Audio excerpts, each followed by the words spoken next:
I still remember the exact moment my brother decided to turn my father's 65th birthday into my public execution. We were seated in a private dining room at an upscale restaurant just outside Boston, the kind with heavy wooden doors, white linen so stiff it felt starched with judgment, and a long table arranged to signal importance rather than warmth. My name is Anna Martin. I was 28 years old that night, sitting at the far end of the table with my hands folded in my lap, listening to the familiar soundtrack of my family congratulating themselves. My father sat at the head shoulders, squared gray hair combed back with military precision. To his right was my brother Mark Martin, 35, already flushed from wine and self-importance. The room smelled like seared steak and old money, but beneath it there was something sour, something I had known since childhood. Control. Mark had been holding court all evening, bragging about his promotion, his new house, his leased luxury car, laughing loudly at his own jokes. Every sentence ended with a glance around the table, checking for approval. When his eyes landed on me, they lingered a little longer, sharp and assessing the way they always had. I had arrived quietly, parked my old sedan down the street because valet parking made me uncomfortable. I wore a simple navy dress, nothing flashy, nothing that would invite comment. Or so I thought. Halfway through the appetizers, Mark leaned back in his chair, glass raised, and asked loudly if everyone had seen the car Anna drove. The table went still. I felt it before I heard it, the tightening in my chest, the way the air seemed to thin. Someone chuckled. Mark did not wait for an answer. He laughed and said she still drives that old junker. 15 years old, maybe more. I think the thing is held together by hope and duct tape. The laughter spread polite at first, then more confident. My father's mouth twitched, not quite a smile, not quite disapproval. I looked down at my hands at the faint scar on my knuckle from when I was a teenager, and he slammed a door so hard it caught my hand. The memory came uninvited, as they always did. Mark kept going. He said, "Imagine pulling up to this place in that thing. What must people think?" He shook his head like he was embarrassed for me. Someone asked what I did for work now in the same tone you might use to ask about a distant cousin's health. I said I worked in educational administration. Mark snorted. Translation, he said she files paperwork. A few more laughs. I felt my face grow warm, but I did not speak. I never did. Growing up, silence had been safer. When my father got angry, words were fuel. Silence was survival. I had learned that early watching plates shatter against walls, watching my mother stand very still and very quiet while my father raged about respect and appearances. Mark learned something different. He learned that cruelty earned applause. At the table that night, the pattern repeated itself with terrifying familiarity. Mark asked how much I made. When I did not answer, he guessed aloud low, 6 figures if she is lucky. Probably less. He looked at my father and said, "We really should talk to her about her image." This is a family with a reputation. My father cleared his throat. Reputation matters, he said, not looking at me. The words landed heavier than any insult Mark had thrown. Reputation had always mattered more than reality in our house. More than bruises hidden under sleeves, more than fear swallowed at the dinner table. Mark lifted his glass again. "I am just saying," he said, "at her age, still driving that car, still scraping by, it is not a good look." The table laughed again, louder this time. I felt the familiar urge to disappear, to make myself smaller to endure. My heart was pounding, but my face stayed calm.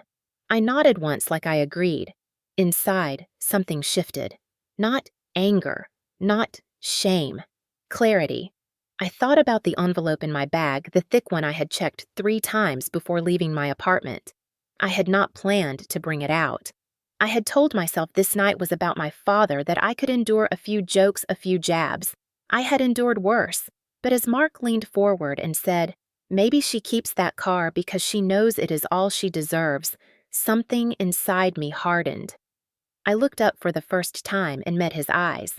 He was smiling, certain of his power, certain of the story he had always told about me. The failed daughter, the weak one, the embarrassment. Around us, the restaurant buzzed softly, unaware that decades of silence were reaching their breaking point at our table. My father raised his glass for a toast, oblivious or unwilling to see what he had unleashed. He thanked everyone for coming, thanked Mark for organizing such a fine evening, thanked the family for upholding the Martin name. As the glasses clinked, I felt the weight of the envelope against my side. The deed inside it was real. The truth inside me was heavier. They thought this night would end the way all the others had, with me swallowing the insult and driving home alone in my old car. They had no idea that before dessert arrived, everything they believed about me, about ownership, about power, was about to stop cold at that table. The Martin family liked to tell itself a very specific story, one polished by time and repetition until it felt like fact.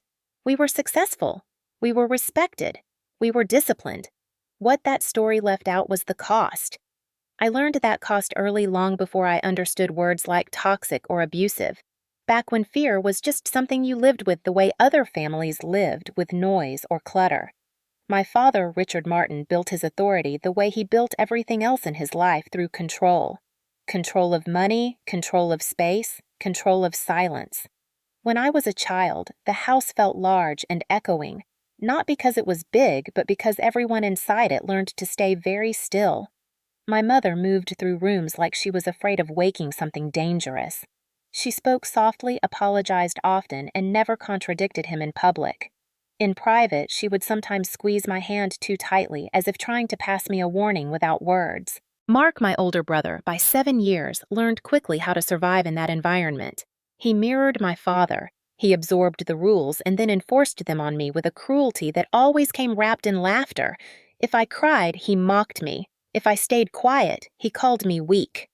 When my father slammed doors or threw objects, Mark watched, absorbing the lesson that power belonged to the loudest person in the room. By the time we were teenagers, he had perfected the art of humiliation. He never hit me. He did not need to. Words were enough. Jokes made in front of friends, comments about my clothes, my posture, my choices, always framed as concern, as honesty, as tough love. My father never stopped him. Sometimes he even joined in correcting my grammar at dinner, criticizing my grades, reminding me that nothing reflected on the family, quite like a disappointing daughter. I learned to disappear in plain sight. I did well in school, not to impress them, but to earn escape. Education became my quiet exit strategy. I left for college and felt my body relax for the first time in my life, like I had been holding my breath for 18 years. Even then, the pattern followed me. Phone calls that turned into interrogations. Visits home where Mark evaluated me like a failed investment. What are you doing now? How much do you make? When are you going to do something real? My father always sat back during these conversations, letting Mark do the dirty work, stepping in only to remind me of standards. Martin's standards. Reputation. Appearance. The unspoken rule was clear. You were valuable if you made the family look good. Anything less was an embarrassment. That night at the restaurant, watching Mark perform for the table, I saw the pattern with painful clarity. The same smirk, the same audience, the same expectation that I would absorb the blow quietly. My mother sat 2 seats away from me, hands folded, eyes fixed on her plate. She did not look up when Mark mocked my car. She did not look at me when my father spoke about reputation. She had learned, just like I had, that looking too closely only made things worse. Around us, aunts and uncles nodded along, people who had never lived inside our walls but benefited from the image my father projected. They saw the success, not the damage. Mark thrived on their approval. Every laugh fed him. Every nod reinforced his belief that he was entitled to judge me, to measure my worth publicly. I could feel the familiar pressure building in my chest, the instinct to shrink. For years, I had believed that silence was the only way to survive, that if I endured long enough, the storm would pass. But something about that night felt different. Maybe it was my age. 28 felt older in a way that mattered. Or maybe it was the weight of everything I had carried without acknowledgement. The years of being told I was not enough. The nights I spent convincing myself that my value did not depend on their approval. As Mark leaned closer, lowering his voice just enough to make his insult feel intimate, I realized that nothing I did would ever satisfy them. Not success. Not compliance. Not silence. They needed me to stay small so they could feel large. My father needed me as a contrast to justify his authority. Mark needed me as a target to prove his dominance. and my mother needed me quiet so she could maintain the illusion that our family was functional. Sitting there, surrounded by white linen and polished silverware, I understood something I had avoided for years. This was not a misunderstanding. It was a system designed to keep me in my place. The humiliation was not accidental. It was ritual, and rituals only end when someone breaks them. I felt the envelope in my bag again, heavier now, not just with paper, but with consequence. I had not brought it as a weapon. I had brought it as protection, a reminder to myself that I was no longer powerless. As Mark laughed and the table joined in, I realized that the little girl who learned to survive through silence no longer had to be the woman who endured it. The story my family told about me was about to collide with a truth they had never bothered to ask for. The laughter at the table faded into a low hum as my mind slipped backward, pulled by a memory I never fully outran. I was 12 the first time I understood that anger could be a language in our house. My father had come home late, the sharp smell of alcohol clinging to his coat, his jaw set before he even spoke. Something about a bill, something about disrespect.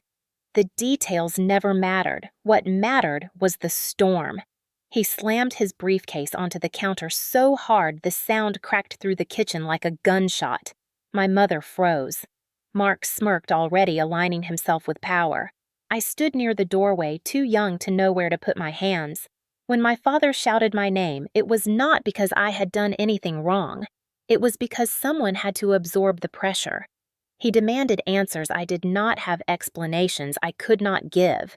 When I tried to speak, he cut me off. When I stayed quiet, he accused me of attitude. The plate shattered against the wall inches from my head. Ceramic dust rained onto the floor. My ears rang. My mother pulled me back into the hallway, whispering for me to stay quiet, to go to my room, to not make it worse. That was the lesson. Do not provoke. Do not respond. Do not exist too loudly. Mark watched from the kitchen doorway, arms crossed, absorbing the spectacle. Later that night, he came into my room and told me I had embarrassed Dad. He said if I were smarter, quieter, better things would be easier for everyone. He said it like a fact, like he was doing me a favor by explaining the rules. Over time, those rules hardened into a script we all followed. My father never hit me. He did not have to.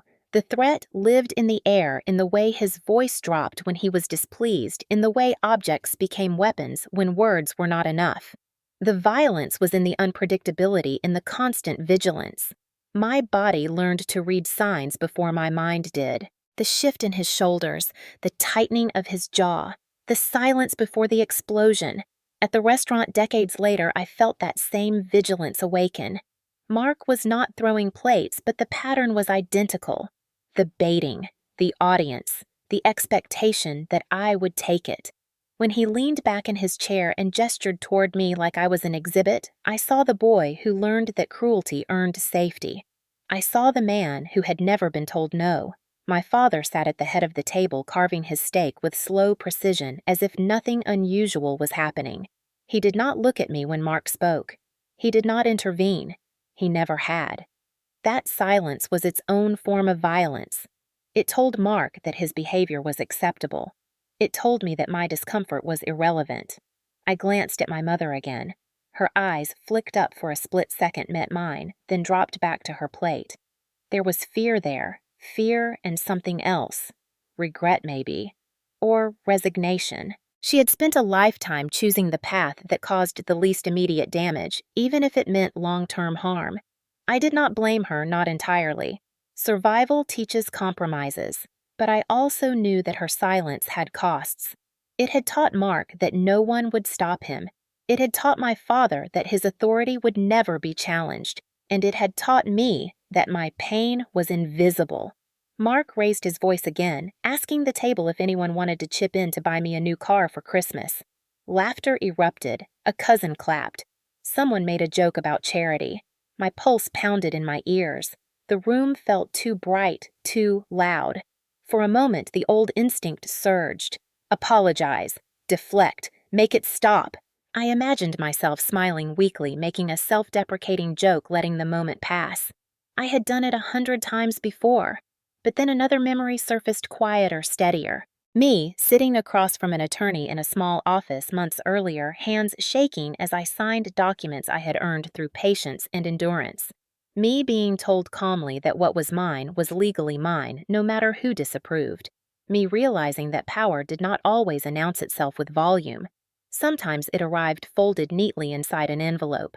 At the table, Mark was still talking, still enjoying himself.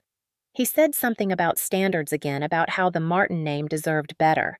That word deserved hit me harder than any insult. Deserved implied hierarchy. Deserved implied judgment. Deserved implied that some people were entitled to more respect simply because of who they were. I thought about all the years I had tried to earn that respect by being agreeable, by being invisible. It had never worked. The truth settled with a strange calm. This was not about my car. It never had been. It was about control. It was about reminding me of my place. And for the first time, I realized that my place was not at the far end of the table absorbing blows in silence. The envelope in my bag felt heavier now, not because of fear, but because of inevitability. The ritual my family relied on was nearing its end. Mark laughed again, louder, encouraged by the room. He had no idea that the very tools he used to dominate me, the public setting, the audience, the obsession with appearances, were about to become the stage for something he could not control. The little girl who hid in her room while plates shattered had grown up, and she was done pretending that silence was the same thing as safety. The conversation drifted the way it always did after one of Mark's performances, sliding smoothly into comparisons, tallies, and quiet judgments disguised as concern. An aunt asked Mark about his new house, the square footage, the neighborhood, the resale value. He answered eagerly, naming numbers like trophies. My father nodded along, pride radiating from him, as if Mark's achievements were extensions of his own. Someone asked about my work again, more pointed this time. "What exactly do you do all day, Anna?" The question landed with the weight of accusation.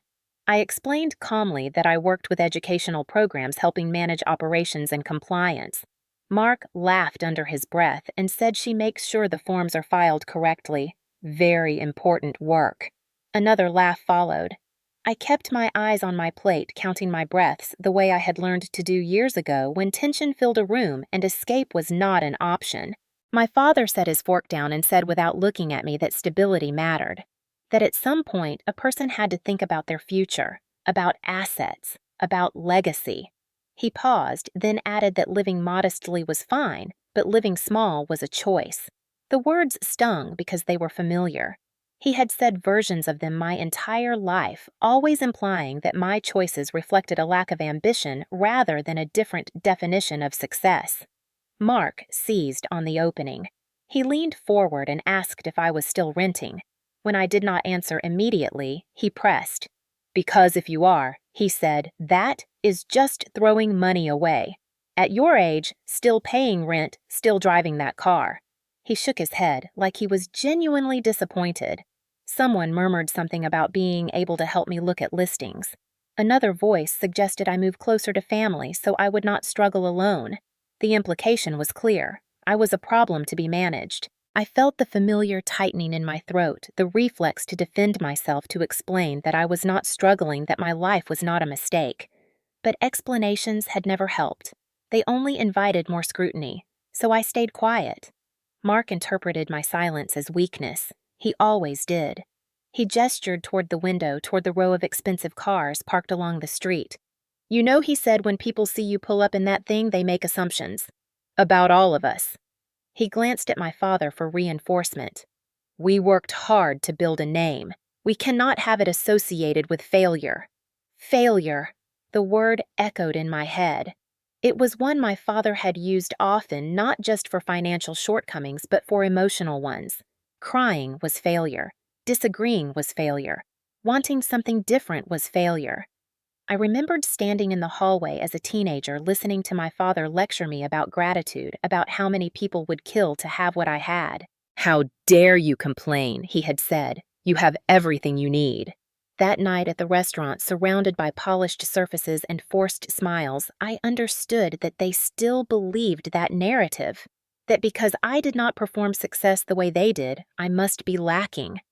Mark raised his voice again, saying something about how he could not imagine being almost 30 and having nothing to show for it. The table grew quiet for a moment, waiting for my reaction. I felt every eye on me. My father did not intervene. He never did when Mark targeted me. In his mind, this was constructive. Tough love, character building. My mother shifted in her seat but said nothing. I took a slow sip of water, buying myself time. Inside, something steadied. The years of therapy, the distance I had built, the quiet work I had done to untangle my worth from their approval, all came into focus. I realized that nothing I said in that moment would change how they saw me. Their judgments were not based on information. They were based on a story they needed to believe. A story where Mark was the success and I was the cautionary tale. The more they invested in that story, the more threatened they would feel by anything that contradicted it. Mark leaned back satisfied and said he just worried about me, that he did not want me to end up alone and dependent. The irony was almost unbearable. I thought about all the nights I had spent alone by choice, enjoying the quiet, the absence of fear. I thought about how independence to them only counted if it looked impressive. My father raised his glass again and suggested we move on to dessert. The tension lingered unresolved, thick as smoke. I could feel the envelope in my bag pressing against my side, a physical reminder that this conversation existed on borrowed time. I had come prepared to endure, but endurance was no longer the only option. As the server cleared plates and set down dessert menus, Mark leaned toward me one last time and said softly, but with unmistakable contempt, "You know, Anna, if you ever need help, you should ask. Pride will not keep a roof over your head." The words were meant to sound generous. They landed like a threat.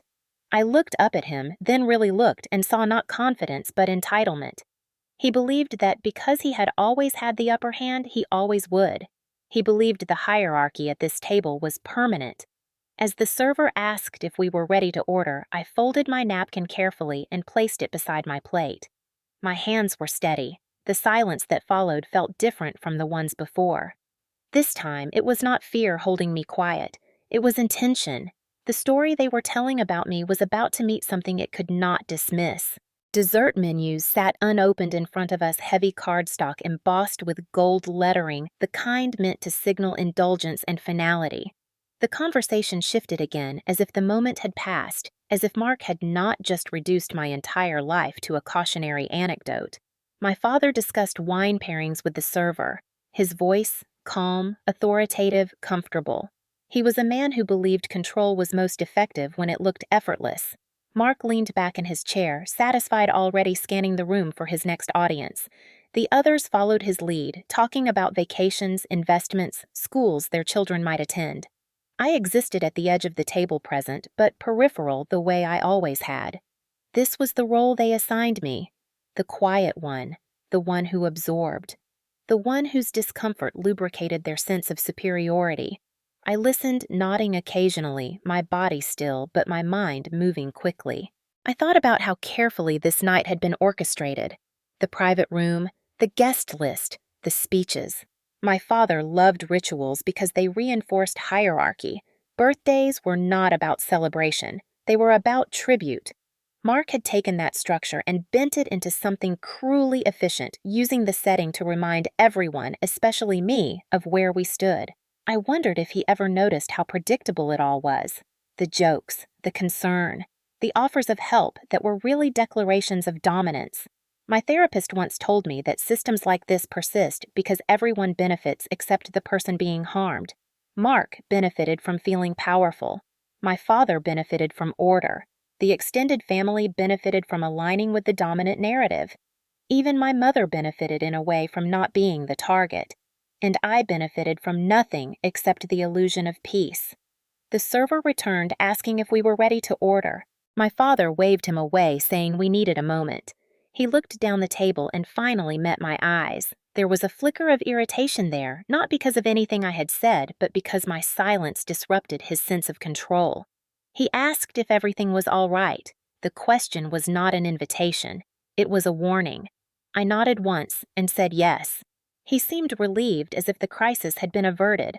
Mark smirked, interpreting my compliance exactly the way he always had. The conversation resumed. Someone asked Mark about his car again, how it compared to the last one. He launched into a detailed explanation using words like performance and prestige, talking about the way people looked at him when he pulled up. I noticed how often his stories centered on being seen, being admired, being recognized. He did not just want success. He wanted witnesses. As he spoke, I thought about my own car, the one he had mocked so easily. It was old, yes. The paint was faded in places, the interior worn from years of use. But it started every morning. It had carried me through college, through moves, through late nights and early mornings. It had been there when I needed to leave quickly, when I needed a place to cry without being watched. It was not impressive. It was reliable, and reliability, I had learned, was a form of safety. Mark finished his story to applause. My father smiled proudly. Someone raised a glass to him. In that moment, I understood something with startling clarity. They did not need me to speak to maintain this hierarchy. My role was simply to exist as contrast. As long as I stayed quiet, they could continue telling the story they preferred. But silence was no longer neutral. It was collusion. I felt the familiar pressure in my chest, but beneath it was something new. Resolve. I shifted slightly in my chair and felt the envelope brush against my arm again. It grounded me. This was not an impulse. This was not revenge. This was truth waiting. My father cleared his throat and said something about how family was everything, how no matter our differences, we showed up for each other. The hypocrisy was almost elegant. Mark nodded vigorously, adding that honesty was the foundation of strong families. He looked at me when he said it, daring me to disagree. I thought about all the times honesty had been punished in our house. All the times speaking up had been labeled disrespect. All the times I had been told that my feelings were inconvenient. Mark leaned forward again, lowering his voice just enough to feel personal. He said he hoped I understood that everything he said came from a place of love, that he just wanted what was best for me, that he worried about me falling behind. The words were polished, rehearsed, designed to sound benevolent, but his eyes betrayed him. There was no concern there, only certainty. Certainty that he had the right to define me. I felt something settle inside me, then a calm so complete it almost surprised me. The fear that had kept me quiet for so long was gone, replaced by a steady understanding. This night was not about convincing them of my worth. It was about ending the ritual. The server returned again, gently asking about dessert. My father nodded and ordered for the table, making decisions the way he always had without consultation. As the server walked away, I reached for my bag. The movement was small, barely noticeable, but it felt seismic to me. Mark was mid-sentence laughing about something trivial when he noticed. His eyes flicked to my hand, then back to my face. He raised an eyebrow, amused. "What is that?" he asked. I did not answer right away. I placed my bag on my lap and rested my hand on the envelope inside. The room felt very still, like the moment before a storm breaks. I looked down the table at my father, at my brother, at the family that had spent decades telling me who I was. For the first time, I did not feel the urge to disappear. I felt ready. Mark noticed the change before anyone else did. He always did. He had spent his life tracking shifts in power, sensing when attention drifted, when control wavered. His smile faltered just slightly as he watched me place my bag on my lap, his eyes narrowing with curiosity that bordered on irritation. The rest of the table remained distracted, engaged in light conversation, unaware that the rhythm they relied on was about to break. My father was explaining something to an uncle about interest rates, his tone confident, practiced. My mother stared into her glass, her reflection warped by the curve of crystal. I took a slow breath and felt the weight of the envelope under my palm. It was not heavy in the physical sense, but it carried years of restraint, years of swallowed words, years of being told that endurance was virtue. Mark cleared his throat and asked again what I was doing. The edge in his voice was sharper now, suspicion replacing amusement. I looked at him, really looked, and saw the same boy who used to stand in the doorway of my room after my father lost his temper, explaining to me what I had done wrong, what I needed to fix. He believed he was the arbiter. He believed that role was permanent. I met his gaze and said calmly that I just needed a moment. My voice did not shake. That alone drew attention. Conversation slowed. A cousin glanced between us. My father paused mid-sentence, irritation flickering across his face. He asked if there was a problem. I said no, that I simply wanted to clarify something before dessert arrived. The word clarify seemed to unsettle him. He valued control over information. Clarification implied uncertainty, and uncertainty threatened hierarchy. Mark laughed a short, dismissive sound and said this should be good.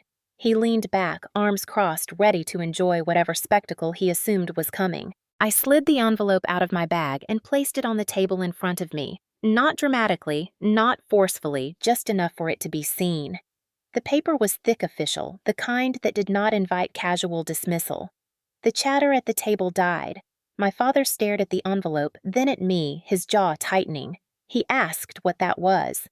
His voice carried the familiar note of authority, the expectation that I would answer quickly and obediently. I did not rush. I said it was a document. Mark snorted and said, "We all have documents, Anna. That does not make them important." His attempt at humor landed flat. Something in the room had shifted. The air felt heavier, charged. I turned the envelope so the label faced the center of the table. The words "property deed" were printed clearly across the front. A few heads leaned in. Someone inhaled sharply. My father froze. For a split second, the mask slipped. Confusion flickered across his face, followed by something darker. He asked what kind of game I was playing. The word game was telling. He assumed performance manipulation because those were the tools he understood. Mark leaned forward, squinting at the envelope, then laughed again, louder this time, trying to reclaim the moment. He said, "You cannot be serious. That house belongs to Dad. Everyone knows that." He looked around the table, expecting agreement. No one spoke. I could feel my heart beating steady and strong. I said quietly that the document was legitimate, that it had been filed and recorded months ago, that it was not a misunderstanding. Mark waved his hand dismissively and said this was ridiculous. He turned to my father and said, "You should put a stop to this." My father did not move. He stared at the envelope like it was something dangerous, something that did not belong. He asked me how I had gotten it. The question carried accusation, the assumption that I had taken something that was not mine. I said it had been given to me. His eyes snapped up to mine. "By whom?" The room was silent now. Even the hum of the restaurant outside felt distant. I said, "By you." The words landed like a dropped plate. My mother gasped. Mark stood halfway out of his chair, then froze. "My father demanded that I explain myself." His voice rose sharp and commanding the tone that had once made me shrink. It did not work anymore. I explained that months earlier, when he had been ill, when doctors had warned him about his heart, he had made arrangements. That he had signed an amendment transferring ownership of the property into my name. That the decision had been reviewed, notarized, and finalized. Mark shouted that it was impossible, that I must have manipulated him, that I must have tricked him. His words tumbled over each other, anger and disbelief colliding. My father did not look at Mark. He did not look at my mother.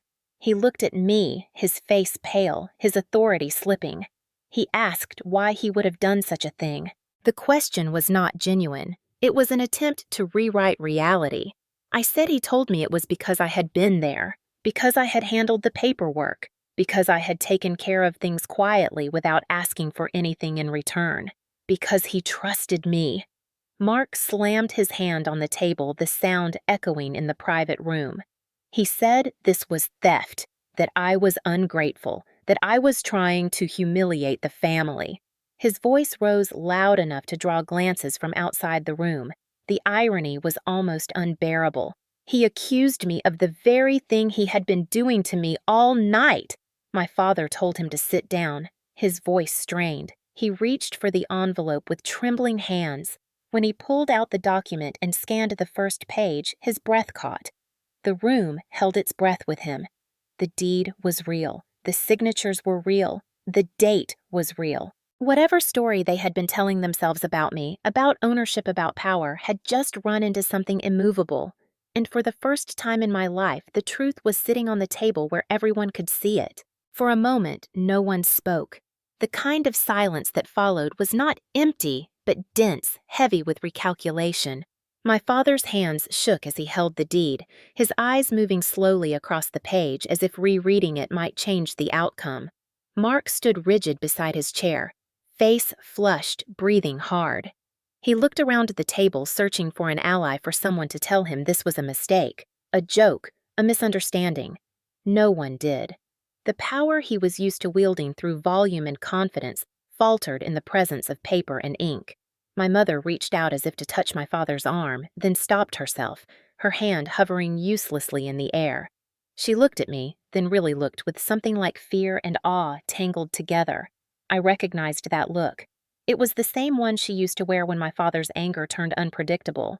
Except this time the unpredictability did not belong to him. Mark broke the silence first, his voice sharp, almost frantic. He said this could not stand, that whatever my father had signed, it was not valid, that no sane person would hand over the family property to the child who had never shown ambition. The words ambition and worth blurred together the way they always had in his mouth. My father finally spoke, his voice low and controlled the way it got when he felt cornered. He said he remembered signing something, but that he had been sick under stress. He looked at me and asked why I had not said anything before. The accusation was subtle but clear. Why had I let him look foolish? Why had I allowed this to happen in public? I answered honestly. I said because this was the first time I had been given space to speak. My voice was steady, but inside years of restraint pressed against my ribs. I said that every other time I tried to clarify my position, I was mocked or dismissed. That tonight, when Mark chose to humiliate me in front of everyone, the truth belonged in the same place. Mark laughed bitterly and said this was exactly the problem, that I always played the victim, that I waited for the worst moment to create drama. He said I knew what I was doing, that I had planned this. I did not deny that I had come prepared. I said preparation was not manipulation. It was responsibility. The distinction seemed to enrage him further. He accused me of tearing the family apart, of betraying him, of using legal tricks to compensate for my lack of real success. The insults came faster now, more desperate, as if volume could still overpower facts.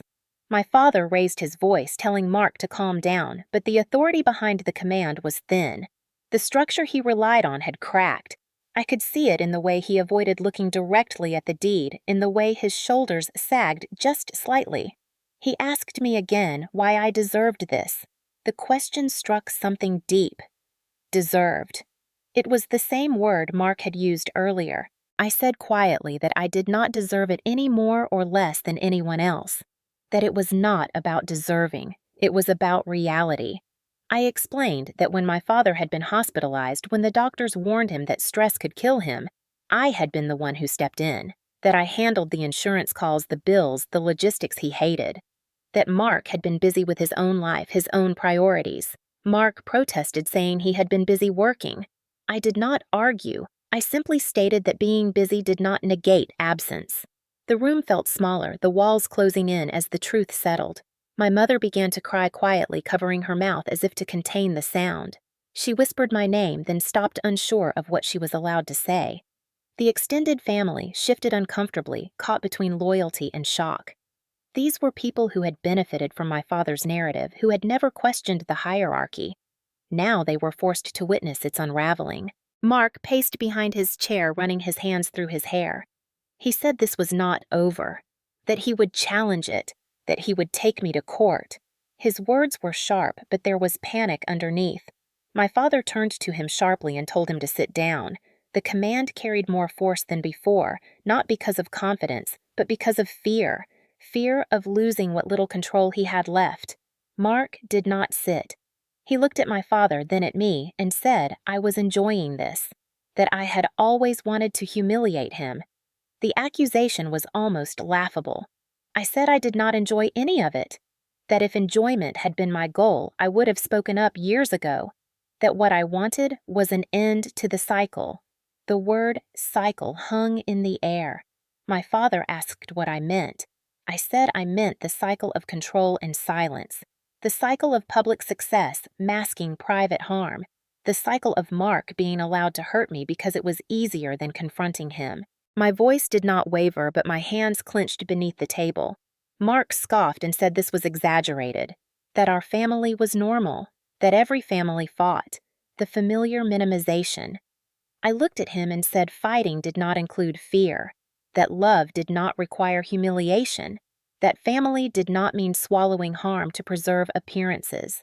The words felt dangerous and liberating at the same time. My father closed his eyes briefly as if bracing himself. When he opened them, he looked older than I had ever seen him. He said quietly that things had gone too far. He said we should end the evening. The authority in his voice was gone, replaced by exhaustion. The ritual was broken. Mark stood there, chest heaving, surrounded by witnesses who no longer laughed. The deed lay open on the table, unmoved, undeniable. And for the first time, the power in the room did not belong to the loudest voice. It belonged to the truth sitting calmly between us, refusing to be ignored. The server returned hesitantly, hovering at the edge of the private room with a tray of plated desserts, clearly sensing that something was wrong. My father waved him away with a sharp gesture, his patience gone. The door closed again, sealing us in with the aftermath. Mark finally sat, not because he wanted to, but because his legs seemed to give out beneath him. He stared at the table, jaw clenched, fists tight, as if force alone could bend reality back into place. My mother dabbed at her eyes with her napkin, her shoulders shaking, caught between decades of loyalty and the shock of seeing the hierarchy she depended on collapse in front of witnesses. I could feel the attention of every person at the table, their gazes no longer amused or dismissive, but cautious. They were recalculating their positions, wondering which version of the Martin family story would survive the night. My father cleared his throat and tried to regain control. He said this was not the time or place for legal matters. That family business should be handled privately. The word privately felt almost absurd after the way Mark had chosen to humiliate me publicly. I pointed that out calmly, saying that tonight had already been made public the moment my worth was put on trial in front of everyone. My father bristled, unused to being challenged. He said I should have come to him quietly, that airing this now was disrespectful. The accusation landed with familiar weight. Disrespect had always been his favorite weapon. It allowed him to frame obedience as virtue and silence as loyalty. I answered that I had learned from him. That silence had never protected me. It had only preserved appearances. Mark laughed harshly, shaking his head, and said, "Listen to her. Always the martyr." He said this was exactly why no one took me seriously, that I hid behind paperwork because I could not compete in the real world. He leaned forward, his voice rising again, saying that a piece of paper did not make me important, that I was still the same girl who could not handle pressure, who always needed protecting. Something inside me tightened, not with fear, but with resolve. I said the paper did not make me important. It made the truth visible. I reminded him that he had spent the entire evening measuring worth through symbols, cars, titles, appearances. The deed was simply another symbol when he could not laugh away.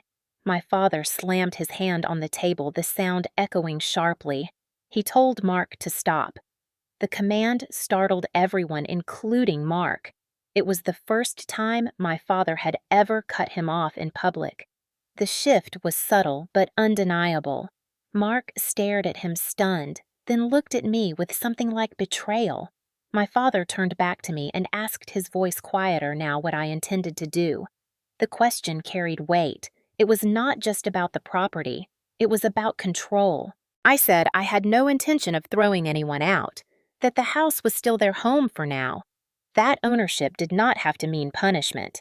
The relief that flickered across my mother's face was immediate.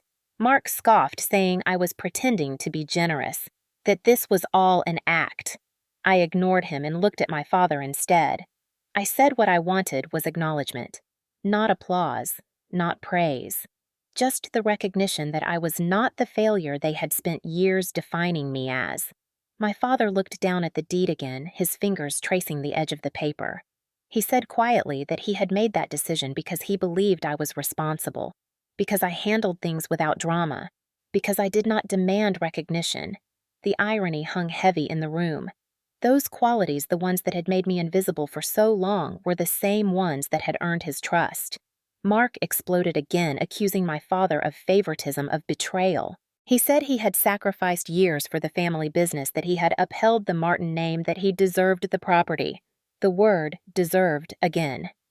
My father did not respond immediately. He seemed to be weighing something, not just the deed, but the years that led to it. He said finally that responsibility and entitlement were not the same thing.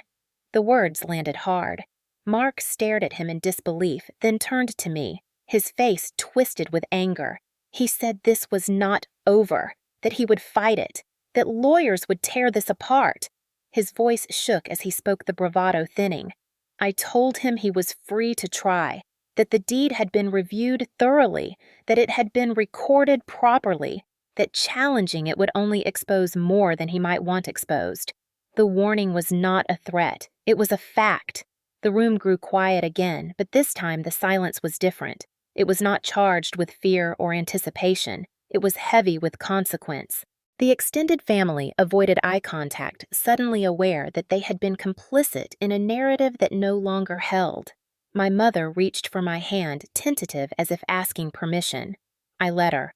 Her grip was trembling, apologetic. My father leaned back in his chair, looking defeated in a way I had never seen. He said maybe we should go home. No one objected. As we stood, Mark pushed his chair back roughly, the legs scraping against the floor. He looked around one last time, searching for the laughter that had buoyed him earlier. It was gone. What remained was the deed on the table, a quiet witness to everything that had been said and everything that could no longer be denied. We left the private dining room in near silence, the kind that pressed against your ears and made every small sound feel intrusive. Chairs scraped softly. Glasses clinked as people stood. Coats were gathered with awkward efficiency. No one knew where to look. The evening that had begun as a celebration had ended as something else entirely, something unfinished and uncomfortable. Mark walked ahead of us, his shoulders rigid, his steps too fast, as if distance alone could undo what had just happened. My father followed more slowly, his posture no longer commanding his movements, careful like a man, suddenly aware of his age. My mother stayed close to me, her hand still wrapped around mine, as if afraid I might disappear if she let go. Outside, the night air was cool and sharp, a shock after the warm, controlled environment inside. The valet area was quiet, the line of cars gleaming under soft lights. Mark stopped abruptly and turned to face me, his expression tight with barely contained fury. He said this was not finished, that I had humiliated him in front of everyone, that I had taken something that was never meant for me. His voice was low, but the edge in it was familiar, the same edge that had preceded slammed doors and broken objects when we were younger. My body reacted before my mind did, muscles tensing, breath shallow, but I did not step back. I told him calmly that nothing had been taken, that what was mine had been given. He scoffed and said that did not matter, that family did not work that way, that blood mattered more than paperwork. The irony was almost painful. Blood had never protected me. Paper had. My father interrupted, then his voice strained, telling Mark to stop. The word stop carried weight now, not authority, but desperation. Mark turned on him, accusing him of weakness, of letting me manipulate the situation. My father did not rise to the bait. He looked tired, deeply tired, like someone seeing the consequences of choices made years ago. He said quietly that yelling would not change what was done. Mark laughed bitterly and said we would see about that. He stormed off toward his car, leaving the rest of us standing under the lights. My mother exhaled shakily and said she was sorry. The words were small, inadequate, but they were the first apology she had ever offered me. I nodded, unsure what to do with them. My father avoided my eyes, his gaze fixed somewhere past my shoulder. He said we would talk later. The phrase was one I had heard countless times, usually meaning never. But this time there was uncertainty in his voice. He did not know how to proceed, neither did I. I walked to my car, the old one Mark had mocked so easily, and unlocked it. The familiar sound grounded me. My mother hesitated, then asked if I was all right. I said yes, and meant something different than I ever had before. I was not untouched by what had happened, but I was not broken by it either. As I drove away, the restaurant lights shrinking in my rearview mirror, I felt a strange mix of exhaustion and relief. The ritual had ended, but the consequences were only beginning. I knew Mark would not let this go quietly. His sense of entitlement had been wounded, and wounded entitlement was dangerous.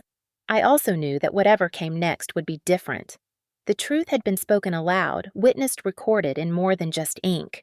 Back at my apartment, I sat in my car for a long moment before going inside, letting the silence settle. My phone buzzed with messages from extended family members, some cautious, some apologetic, some asking questions they had never bothered to ask before. I did not respond. Not yet. That night, as I lay awake, the events replayed in my mind, not as a source of shame, but as confirmation. I had not imagined the dynamics. I had not exaggerated the harm. The system had been real, and it had been exposed. For the first time, I allowed myself to consider a future not defined by reaction. Whatever came next, legal challenges, emotional fallout, strained relationships, I would face it standing upright. The deed had stopped the table, but it had also started something else. A reckoning. The days after the dinner passed with an uneasy stillness, the kind that follows an earthquake when everything looks intact, but nothing feels stable. I went back to my routine, answering emails, attending meetings, driving the same familiar routes, but beneath the surface, something fundamental had shifted. My phone rang more than usual. Messages arrived from relatives who had never shown interest in my life before, each one carefully worded, testing the ground. Some asked if I was all right. Others asked what I planned to do now. A few asked directly if the deed was real, as if I might suddenly admit it was all a misunderstanding. I did not respond. Silence this time was not fear. It was boundary. My father called 2 days later. His voice sounded older, strained, stripped of the authority it once carried so effortlessly. He said he wanted to talk, not argue, not negotiate. Talk. We agreed to meet at his house, the one that now legally belonged to me, though neither of us said that aloud. When I arrived, the place felt different. The rooms were the same, the furniture unchanged, but the air held a tension that had nothing to do with anger and everything to do with uncertainty. My father sat at the dining table, hands folded the way he used to sit when delivering lectures. Only this time there was no lecture. He asked how I had been. The question felt foreign, unused. I answered honestly, saying I was tired but steady. He nodded, staring at the table for a long moment before speaking again. He said Mark was furious, that he felt betrayed, that he believed I had waited for the most humiliating moment to assert myself. I told my father that Mark had chosen the moment himself. That humiliation had been his weapon long before it became mine. My father winced, not in disagreement, but in recognition. He said he had never intended for things to go that far. The phrase was painfully familiar. I said intention did not erase impact. He sighed heavily and admitted that he had underestimated the damage, that in trying to maintain order, he had allowed harm. The admission was small, but it mattered. We talked about the deed, then not as a weapon, but as a fact. He confirmed what I already knew. He had signed it willingly after long consideration. He said he wanted to ensure stability, that he trusted me to handle things responsibly. That trust, he admitted, had come from watching me manage crises quietly without spectacle. I asked him why he had never said that before. He did not have an answer. We sat in silence, the kind that felt reflective rather than oppressive. Then he told me something that surprised me. He said Mark had always reminded him of himself when he was younger. The drive, the aggression, the need to dominate. He said he had encouraged it, believing it was strength. Only now did he see the cost. He asked me what I intended to do if Mark challenged the deed. I told him the truth, that I had already spoken to my attorney, that everything was in order, that if Mark pursued legal action, it would not end the way he expected. My father nodded slowly. He did not ask me to reconsider. He did not ask me to soften the outcome. He simply said he understood. As I stood to leave, he looked at me and said something I had waited my entire life to hear. He said he was sorry, not sorry that things were uncomfortable, sorry that he had failed to protect me. The words landed quietly without drama, but they settled deep. Outside, the sky was overcast, heavy with impending rain. As I drove away, I felt a cautious sense of closure. Not forgiveness, not resolution, but acknowledgement. Later that evening, my phone buzzed with a message from Mark. It was long, furious, full of accusations and threats. He said he would fight this, that he would expose me, that I had made an enemy of him. I read it once then, forwarded it to my attorney. The next move was no longer emotional. It was procedural, and that difference changed everything. Mark did not wait long to make good on his threats. 3 days after his message, a formal letter arrived at my apartment, thick paper, aggressive language, the kind meant to intimidate rather than inform. He was contesting the transfer. He claimed undue influence diminished capacity coercion. Reading it, I felt a familiar tightening in my chest, not fear exactly, but recognition. This was his pattern. When he could not dominate through words, he reached for authority. When authority failed, he escalated. I forwarded the letter to my attorney and went about my day, but the weight of it followed me. Not because I doubted the outcome, but because I understood what this meant emotionally. Mark was no longer performing for an audience. He was cornered, and cornered people revert to what has always worked for them. That afternoon, my mother called. Her voice trembled as she spoke, torn between panic and loyalty. She said Mark was spiraling, that he had been yelling, throwing things, accusing her of choosing sides. The words sent a chill through me. The physical violence of my childhood had never landed directly on me often, but it had always been close enough to feel. I told her she needed to be careful, that she did not have to mediate. She whispered that she did not know how to stop him.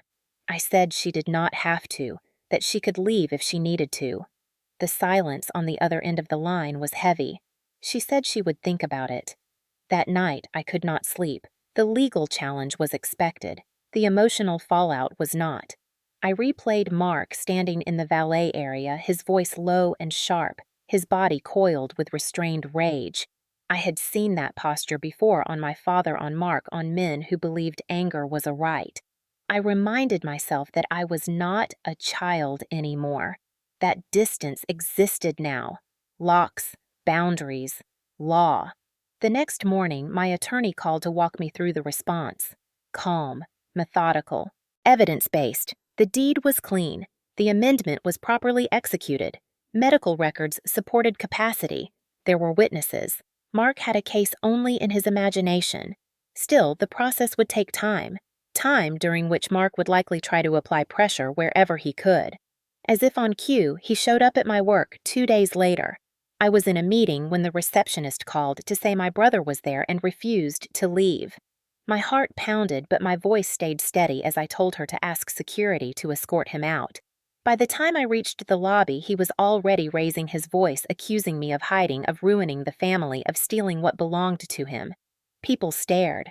Phones came out. The public stage he loved had returned, but this time it did not serve him. Security arrived and asked him to leave. He pointed at me and said this was not over. I did not respond. I did not need to. The incident was documented, witnessed, logged. That mattered. Later that evening, my mother called again. She said Mark had broken a lamp, that my father had tried to intervene and been shoved. The words hit me hard. The cycle was repeating louder now, more dangerous. I told her to leave the house and go to my aunt if she could.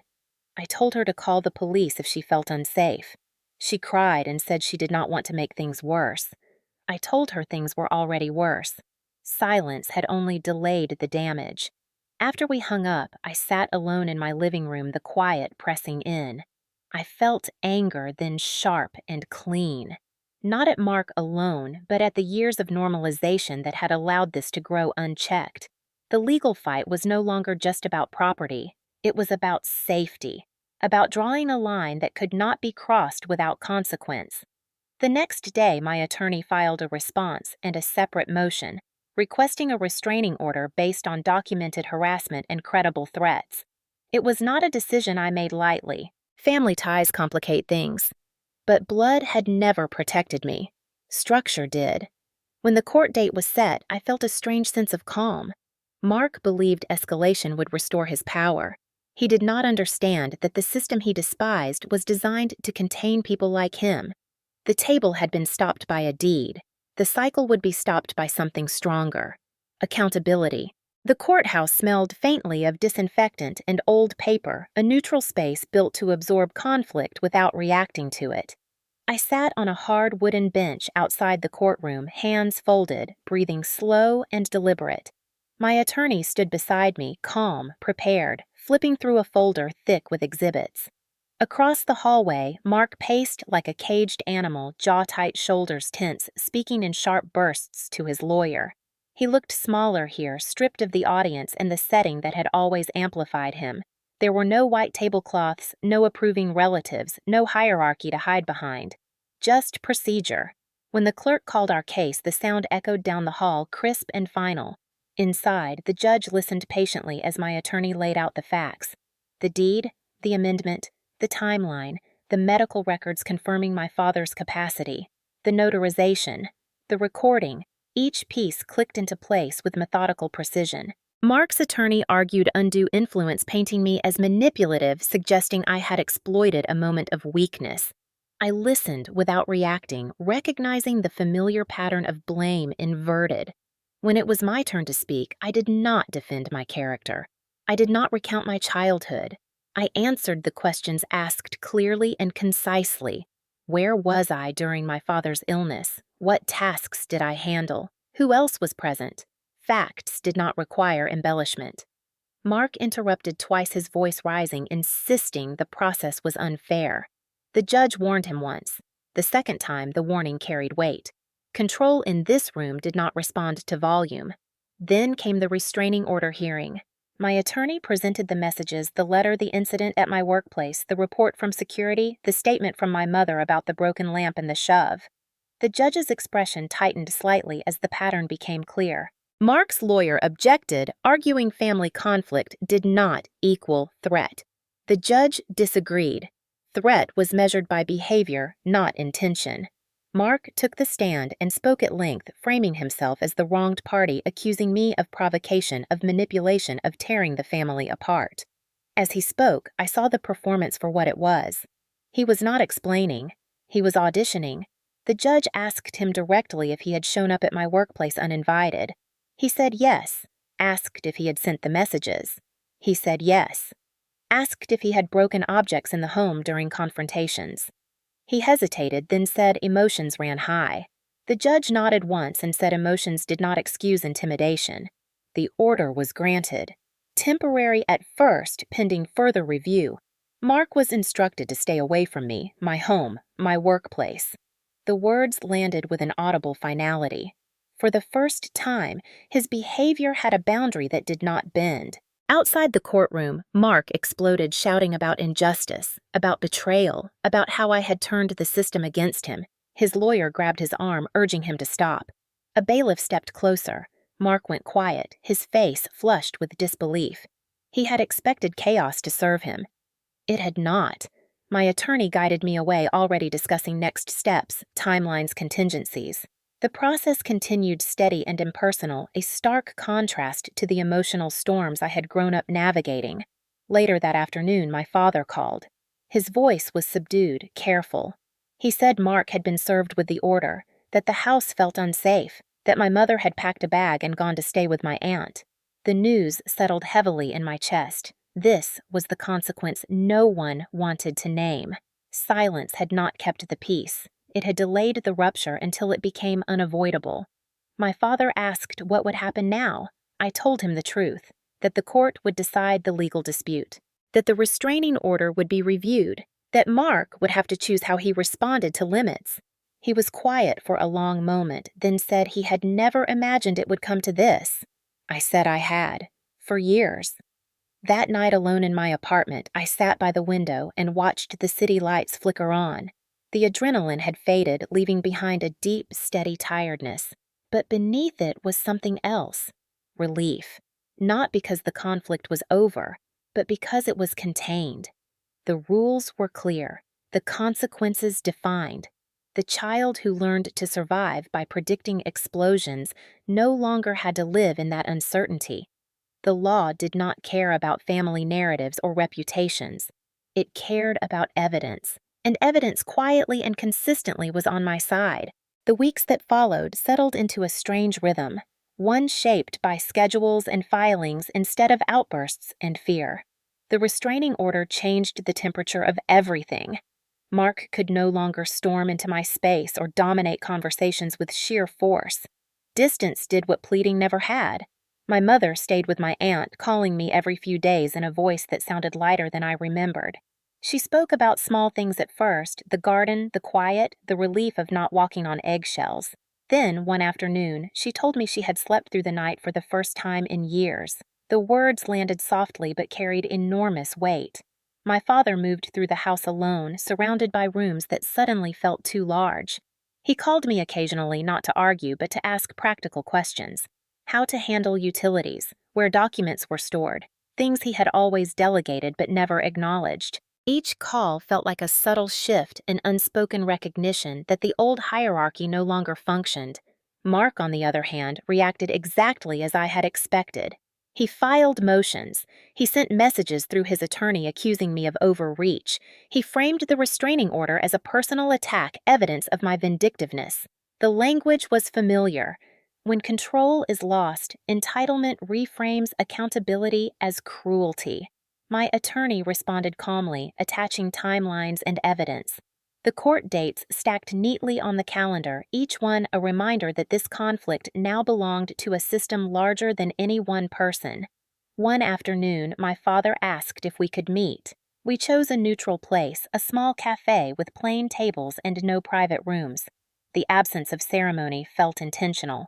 He arrived early, sitting stiffly, hands wrapped around a mug he did not drink from. When I sat down, he looked up at me with something like apprehension. He said he had been thinking about the past, about how he had managed the family. The word managed caught my attention. He admitted that he had equated control with care, that he believed discipline prevented chaos, that he had not realized how much fear had become part of the structure. He spoke slowly, carefully, like someone navigating unfamiliar terrain. I listened without interrupting. When he finished, I asked him one question. Why had he never stopped Mark? He stared into his mug for a long moment before answering. He said Mark reminded him of himself, that confronting him felt like confronting his own flaws. The admission was raw, unpolished. It did not erase the damage, but it explained it. I told him understanding did not undo harm. He nodded. He did not argue. That was new. He asked if there was anything he could do now. I said yes, that he could stop minimizing what happened, that he could stop asking me to smooth things over for the sake of appearances, that he could respect the boundaries I had put in place even if they made him uncomfortable. He agreed quietly. As we stood to leave, he hesitated, then said he was proud of me. The words felt strange, almost foreign, but they mattered. Not because they validated me, but because they signaled change. The legal process moved forward steadily. Mark's challenge to the deed was formally denied after review. The court cited clear evidence of capacity and intent. The ruling was concise, definitive. Ownership was affirmed. When the decision came through, I felt a brief surge of triumph, quickly replaced by something more complex. Relief, yes. Vindication, perhaps. But also sadness. This outcome did not mean we had won as a family. It meant we had survived. Mark reacted predictably, lashing out through his attorney, then falling silent when further escalation yielded nothing. The restraining order was made permanent for a year with clear conditions. Violation would carry immediate consequences. The system had drawn its line. One evening, my mother asked if she could come stay with me for a few days. She said she needed space to think. When she arrived, she looked smaller, lighter, like someone setting down a heavy bag after a long journey. We cooked dinner together, talked late into the night. She apologized then fully, without qualifiers. She said she had chosen safety over truth for too long, that she had told herself she was protecting me when she was really protecting the illusion of stability. I told her I understood, but that understanding did not mean forgetting. She nodded, tears in her eyes, accepting the boundary. That acceptance mattered more than words. As the weeks turned into months, the shape of my life changed. Not dramatically, not overnight, but tangibly. I slept better. I moved through days without bracing for impact. The property, once a symbol of control, became simply an asset, a responsibility I managed deliberately and transparently. I began planning renovations, practical ones, not to impress anyone, but to make the space safer, calmer. Mark remained distant, his absence loud in its own way. I did not miss him. What I missed was the idea of a brother, one that had never really existed. The story we had been telling ourselves for decades had finally collapsed under its own weight. In its place, something quieter emerged: accountability, distance, and the possibility of a future not dictated by fear. The first time I walked through the house alone, truly alone, it felt like stepping into a memory that no longer recognized me. The floors creaked in the same places, the light fell through the windows at the same angles, but the air was different, thinner, no longer charged with anticipation. I moved room by room, not as a guest or a target, but as the owner, a fact that still felt abstract despite the court's clarity. Ownership did not bring triumph. It brought responsibility and a quiet reckoning. This place had held so much unspoken fear that I could feel it in my shoulders as I crossed thresholds I once avoided. I opened windows, letting cold air rush in, dispersing the stale heaviness that had clung to the walls for years.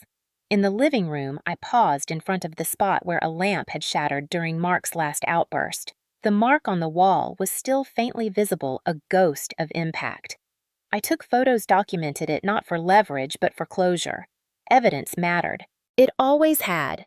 My attorney advised a formal inventory and inspection, a neutral process that reduced emotion to checklists. I complied, grateful for the structure.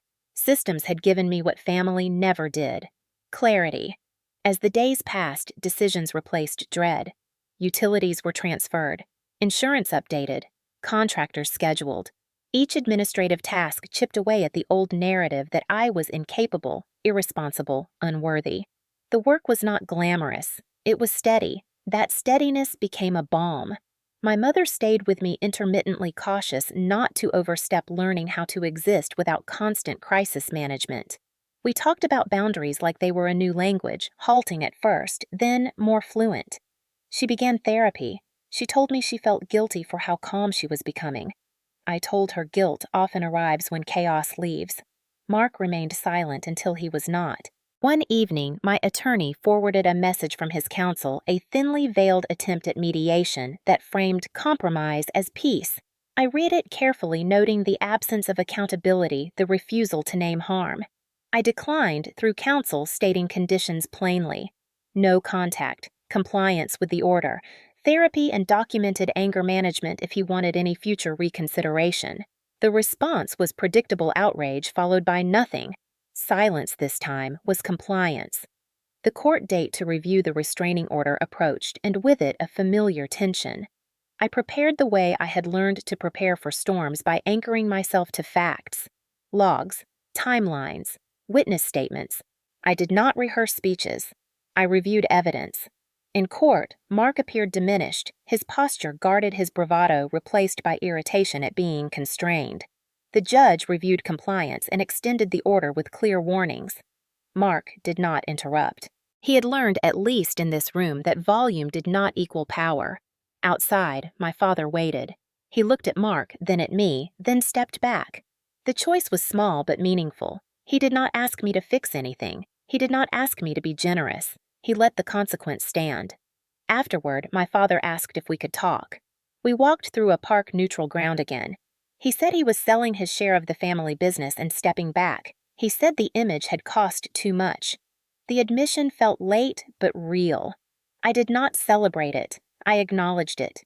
Change does not require applause. It requires follow-through. At home that night, I drafted a plan for the property that centered safety and sustainability: improved lighting, security upgrades, clear exits. Not because I was afraid, but because preparedness is respect for reality. I invited my mother to contribute, not to control, and she did so tentatively, grateful to be asked rather than directed. Friends came by, people who knew me outside the old narrative. They brought food, laughter, normalcy. The house began to sound different. Less echo. More life. One afternoon, while sorting documents, I found an old photo tucked into a drawer. Mark and I, as children, standing stiffly beside my father, smiling too wide. I stared at it for a long time before placing it back, not in anger, but in acceptance. We had all been shaped by something broken. That truth did not excuse harm, but it explained the patterns. Understanding, however, did not mean reopening doors. The line had been drawn not with shouting, but with paper process and consequence. As I turned off the lights and locked the doors that night, the click of the lock sounded different. It was not a barrier against fear. It was a boundary that held. The letter from the court arrived on a Tuesday morning, plain envelope, official seal, no drama. Inside was the final order affirming ownership and outlining consequences for non-compliance. Reading it, I felt a steadying calm rather than relief. This was not a victory lap. It was confirmation. The facts had held. The process had worked. I placed the letter in a folder labeled property and slid it into a cabinet where important things lived, not to be admired, just to be accessible. That afternoon, my attorney called to confirm next steps, and then asked a question no one had asked me yet. What outcome did I want beyond enforcement? The question surprised me. For years, outcomes had been decided for me by louder voices.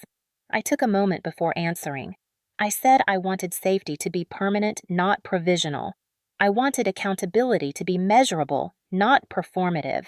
I wanted the family to stop pretending that harm was an accident. My attorney nodded, even though I could not see it, and said those goals were reasonable. We discussed conditions that could lead to future modification of the restraining order, not as a concession, but as a framework. Therapy.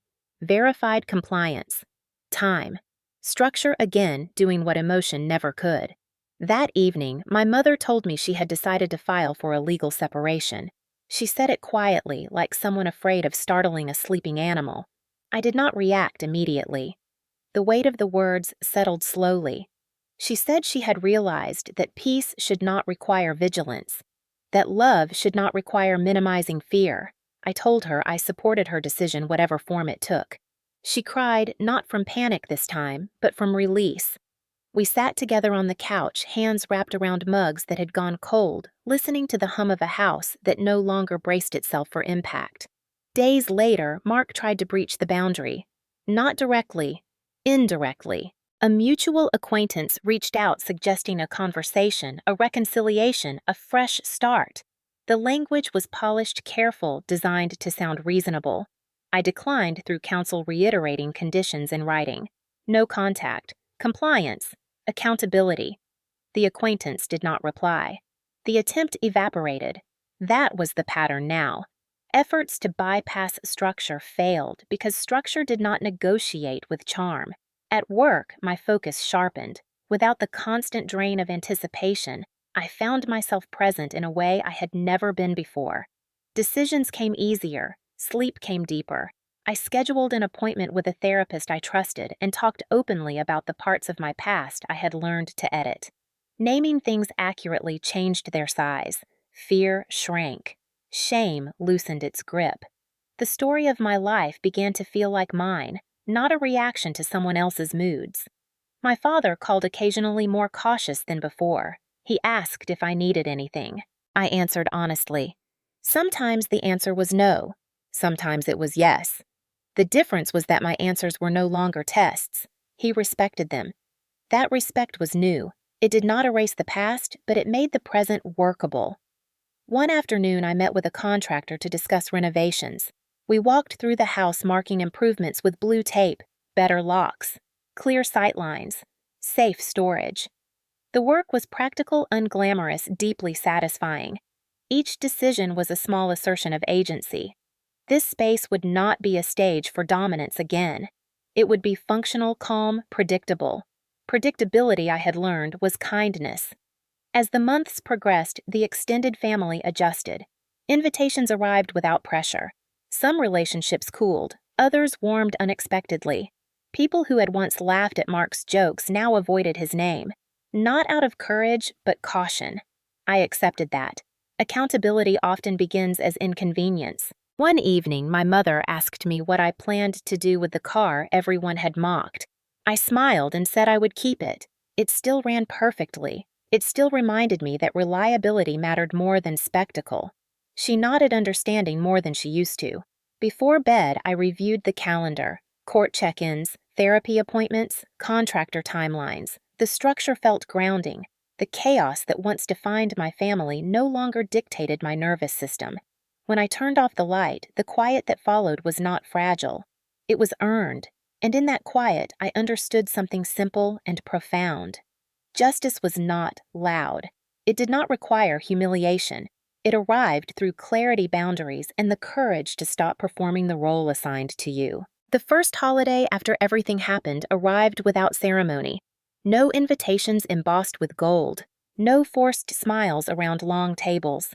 Just a simple message from my mother asking if she could come by for dinner.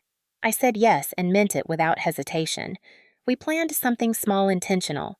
Soup simmering on the stove, bread warming in the oven, music low enough to allow conversation without competition. When she arrived, she stood in the doorway for a moment, looking around like someone entering a new country. The house felt different to her too. Lighter, less guarded. We ate slowly, talking about ordinary things, the weather, a book she had started reading, a class I was taking to improve a skill at work. At one point, she stopped and said she kept waiting for the tension to return like a reflex. I told her it might for a while, that nervous systems do not reset overnight.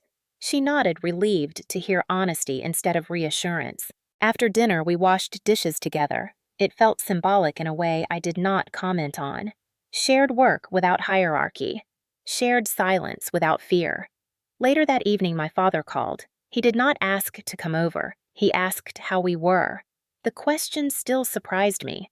I answered plainly. He said he was glad. Then he said something else, something careful. He said he had started counseling, that he wanted to understand why he had confused authority with care for so long. I listened. I did not praise him. I did not dismiss the effort. I acknowledged it. That was enough. The weeks moved forward with a steadiness that felt almost unreal. The court required a brief compliance check in which Mark attended remotely. He looked restrained, irritated by limits, careful not to cross them. The judge reminded him of the conditions and the consequences. He nodded without speaking. That silence mattered. It was the first time he had been quiet by choice. After the hearing, my attorney asked how I felt. I searched for the right word. Not victorious, not relieved. Settled. The conflict had a shape now, boundaries visible, enforcement predictable. The unknown had receded. One afternoon, a neighbor stopped me while I was checking the mail. She said she had noticed changes. New lights, a calmer energy. She said the house felt safer. The comment surprised me, not because it was inaccurate, but because it meant the shift was visible. Safety once established radiates outward. That evening I took my car for a drive, no destination in mind. The familiar hum of the engine grounded me.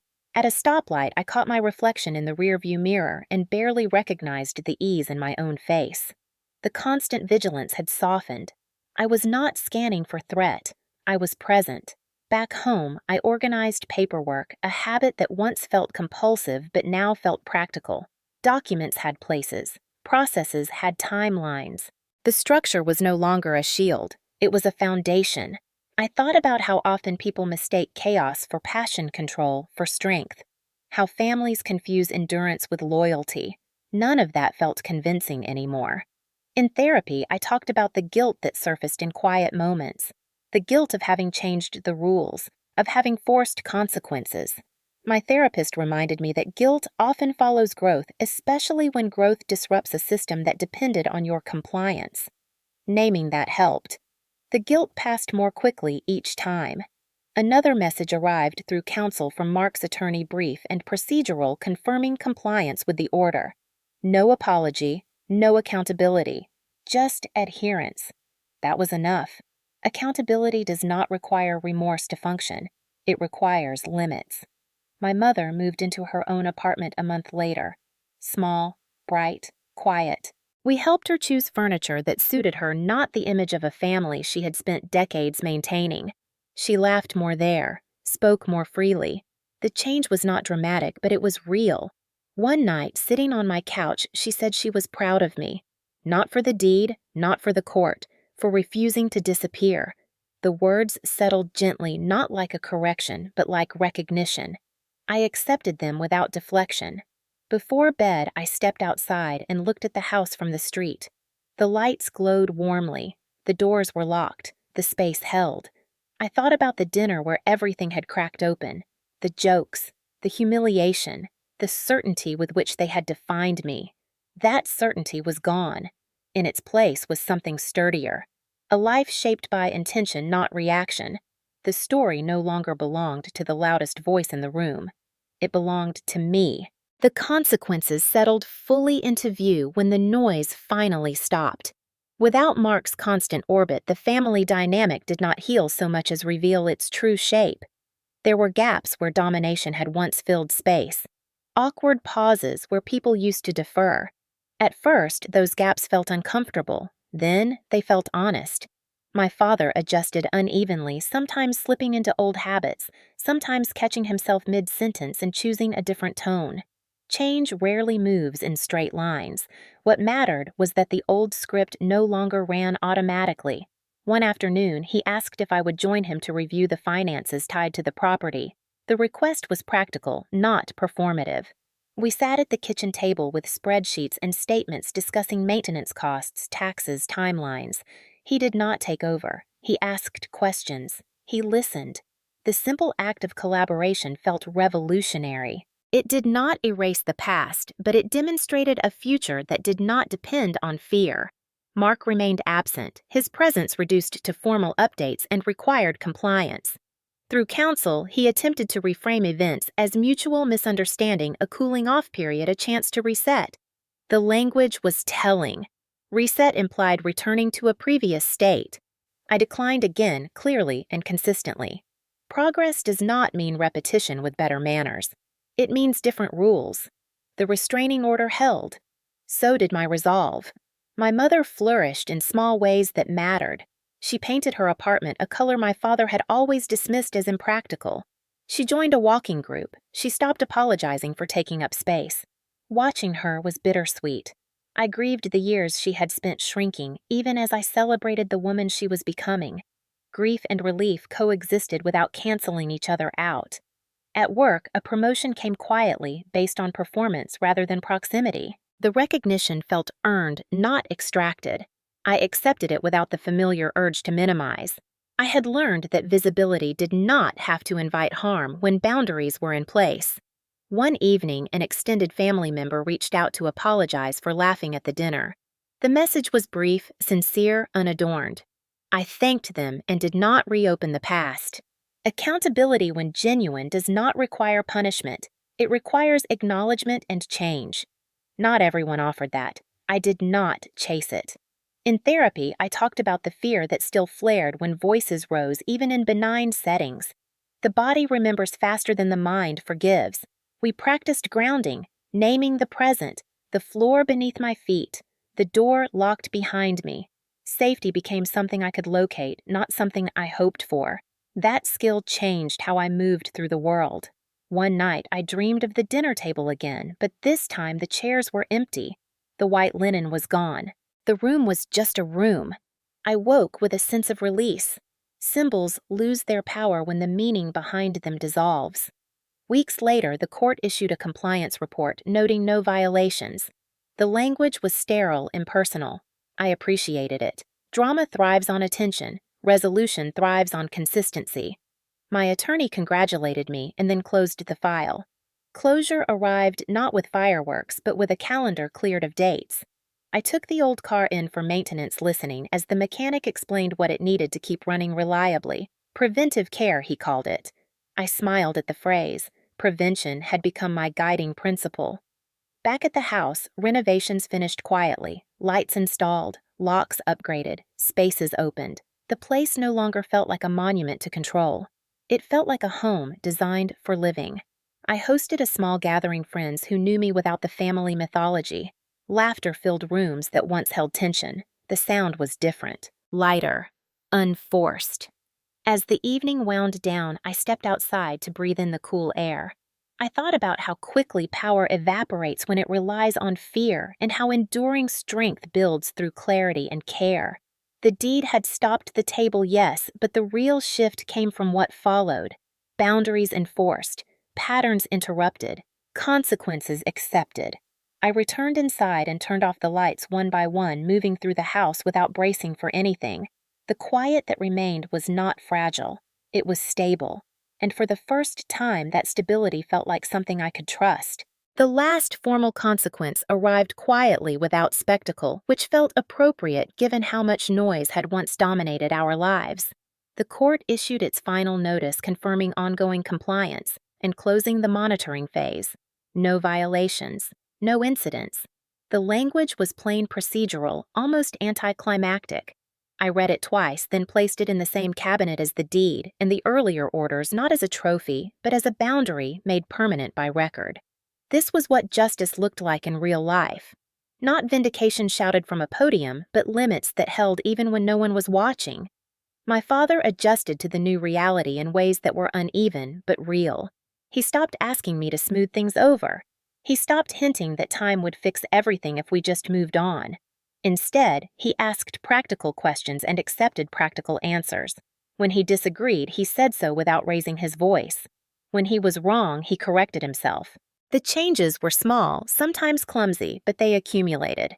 Accountability, I learned, often looks like effort sustained after the audience leaves. My mother finalized her separation and signed a lease on a place of her own.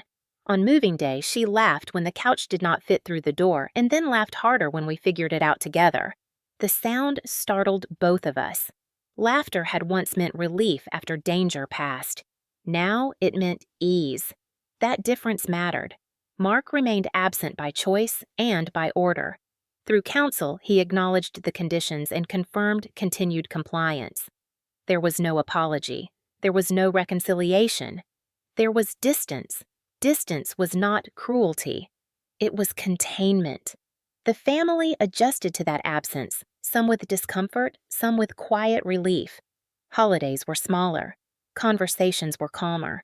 No one filled space with domination anymore. The cost of peace was fewer people at the table. The benefit was safety. At work, the promotion expanded my responsibilities. I managed projects that required patience coordination and follow-through. The skills that had once kept me invisible now placed me in positions of trust. When conflict arose, I addressed it directly, naming expectations and consequences without apology. Colleagues responded to clarity. I responded to the absence of fear. The difference changed my posture, my voice, my pace. I no longer rushed to preempt disapproval. I waited. Waiting had become a choice rather than a defense. Therapy shifted from crisis processing to maintenance. We talked about grief not for what happened, but for what never could. The fantasy of a safe family had finally been laid to rest.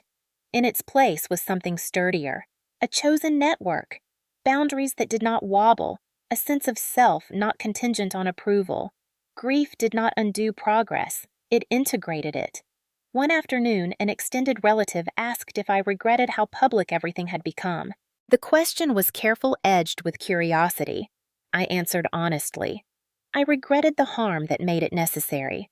I did not regret the clarity that followed. Public humiliation had not been my choice. Public truth had been the consequence. The distinction mattered. That evening, I drove the old car to the grocery store parked under bright lights and walked inside without scanning faces. The habit of vigilance faded slowly, replaced by an ordinary confidence. Ordinary had once been unattainable. Now it felt like freedom. Back home, I reviewed the final renovation invoices and approved them. The house was finished not as a symbol but as a functioning space designed for calm. I hosted my mother for dinner, and we ate without tension, without measuring words. She spoke about plans for a trip she wanted to take. I encouraged her without worrying about what anyone would think. The need to perform had loosened its grip. Later alone, I stood in the doorway of the room where the lamp had shattered months earlier. The mark on the wall was gone, repaired seamlessly. I placed my hand where it had been and felt nothing but smooth paint. Evidence of harm had been documented and addressed. It did not need to remain visible to be valid. As night settled, I turned off the lights and checked the doors not out of fear but out of habit, informed by care.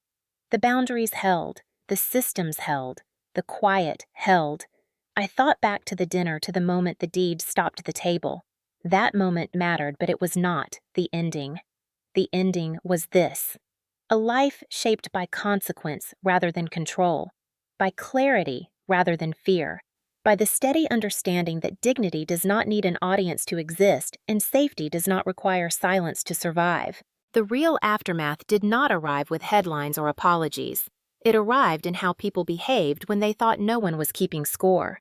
Invitations changed, conversations softened, expectations recalibrated. The family learned slowly and unevenly that the old dynamics no longer worked.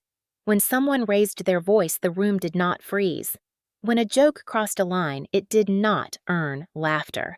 The absence of Mark's dominance exposed how much energy had once gone into managing him. Without that drain, people seemed lighter, even if they did not say why. My father adjusted in fits and starts. He still carried the reflex to control, but now he checked it. Sometimes he failed and caught himself. Other times he asked before deciding. The first time he asked my opinion on a maintenance issue without correcting it, I noticed. Not because it was dramatic, but because it was new. Respect arrived quietly the way safety does when it becomes routine. My mother continued building a life that belonged to her. She chose mornings that were calm, friends who listened, evenings that did not revolve around anticipating someone else's mood. Watching her unlearn fear was a lesson in patience. Healing did not look like triumph. It looked like choosing peace repeatedly, even when guilt whispered that peace was selfish. At work, the changes compounded. I led a difficult meeting where tensions ran high, and for the first time, my body did not brace for impact. I named expectations. I set boundaries. I followed through. The room responded. Authority grounded in clarity proved sturdier than authority enforced through intimidation. That realization reshaped how I saw power. Power did not have to be loud to be effective. It had to be consistent. A colleague asked me once how I stayed so calm under pressure. I smiled and said practice. The truth was more complicated, but the answer fit. Pressure had once been constant. Calm had been survival. Now calm was a choice. The extended family adjusted their narratives. Some apologized sincerely. Others pretended nothing had happened. I accepted both without chasing resolution.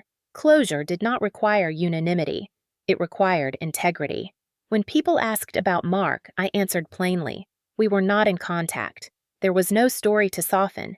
Distance was the truth. That honesty felt clean. In therapy, we talked about the lingering impulse to explain myself, to preempt judgment, to manage perceptions. I practiced letting silence stand without filling it. The skill transferred into everyday life. I did not rush to justify my choices. I allowed others to hold their assumptions without correcting them. Underestimation no longer threatened me. It bored me. One evening, my father asked if I would consider hosting a small family dinner, just a few people. The request came without pressure. I said yes, with conditions. Clear start and end times. No alcohol, no speeches. He agreed without argument. The night arrived and passed without incident. We ate, talked, cleaned up. When a comment edged toward judgment, it stopped itself. The room held. That was the difference. Boundaries had become communal, not just mine. After everyone left, I sat at the table and felt a quiet satisfaction that surprised me. Not pride. Alignment. The life I was living matched the values I had articulated. That congruence mattered more than any public vindication. Late that night, I took the car out for a drive, windows down, air cool on my face. I thought about the many times I had driven to escape tension, heart racing, scanning mirrors. This drive was different. It was purposeless, relaxed. I returned home parked and noticed how little I thought about who might be watching. The habit of surveillance had faded. That was freedom. The consequences of the deed had settled into permanence. Ownership brought responsibility, not drama. Distance brought safety, not isolation. Accountability brought peace, not punishment. The table had been stopped, yes. But what followed was the real measure of justice. Lives rearranged around truth. Patterns interrupted by limits. A future built on consent rather than fear. I locked the door, turned off the lights, and went to bed without rehearsing the next day's defenses. The quiet that carried me to sleep was not the absence of conflict. It was the presence of stability earned and sustained. The final shift happened so quietly that I almost missed it. One morning, while sorting mail at the kitchen counter, I realized I was no longer waiting for something to go wrong. The thought arrived fully formed and then passed without urgency, leaving behind a calm I did not rush to question. For years, my mind had been trained to scan for threat to anticipate explosions disguised as jokes or silences that meant danger. That vigilance had been useful once. Now it was unnecessary. The systems were in place, the boundaries held. The consequences were known. I set the mail aside and made coffee, noticing how ordinary the moment felt. Ordinary was the goal all along. My father called later that week to ask if I would review a draft of his will. The request was careful, almost tentative. I said yes and suggested he work with an attorney of his own choosing. He agreed without defensiveness. We discussed contingencies, clarity, and the importance of minimizing ambiguity. It was a practical conversation stripped of symbolism. When we finished, he thanked me, not performatively, simply. The word carried weight because it did not ask anything in return. My mother visited that weekend, bringing a plant she said would do well in indirect light. We placed it near the window together. She talked about a class she had signed up for, something she had always wanted to try, but never felt permitted to. The word permitted hung between us. She smiled a little embarrassed and said she was learning what she liked. I told her that was allowed. We laughed. The sound felt easy. At work, I closed out a project that had been stalled for months. The final meeting ended early. The team aligned the path forward clear. Clarity, I had learned, was a kindness that saved time and spared resentment. I sent a brief follow-up email summarizing decisions and next steps. No one objected. No one tried to renegotiate. The quiet efficiency felt like confirmation that the skills forged in chaos could be used to build order. That evening, I found the old photo again, the one of us as children. I did not linger this time. I placed it in a box labeled Archive and closed the lid. Memory did not need to be erased to be contained. Mark's absence remained consistent. Through counsel, compliance continued. No attempts to circumvent, no messages relayed through third parties. The distance had become routine. Routine, I discovered, was peace's most reliable ally. I did not speculate about his thoughts or future. Speculation had once kept me awake. Now it felt irrelevant. What mattered was behavior. Behavior had changed. The calendar moved forward without court dates, without check-ins, without contingency plans. The space those things occupied filled with ordinary commitments. A dinner with friends, a morning run, a weekend spent reorganizing a closet because I wanted to, not because I needed control. Each choice reinforced the same lesson. Agency grows when fear recedes. One night, after everyone had gone home, I sat at the table where the deed had once stopped everything. The table was bare now, wood-polished chairs pushed in. I ran my hand along the edge and felt nothing dramatic, just smooth grain. The moment that had fractured the old story no longer dominated the space. That, too, felt right. Turning points do not need to remain monuments. They can become references. I turned off the lights and stood in the doorway for a moment, listening to the house settle. Pipes clicked softly. The refrigerator hummed. Familiar sounds that once faded under tension now stood on their own. I locked the door and checked the windows, a habit retained without anxiety. Care not fear. Before bed, I wrote a short list for the next day. Not goals. Tasks. The simplicity felt grounding. I slept deeply without dreams of tables or raised voices. When morning came, it arrived without dread. The story that had defined me for so long had reached its end, not with applause or reconciliation, but with continuity. Life continued steadier, quieter, aligned. The deed had done its work. The law had done its work. I had done mine. What remained was living unremarkable and honest in a space where dignity did not have to be defended because it was no longer under threat. The story did not end with reconciliation or forgiveness, and that realization felt like a relief rather than a loss.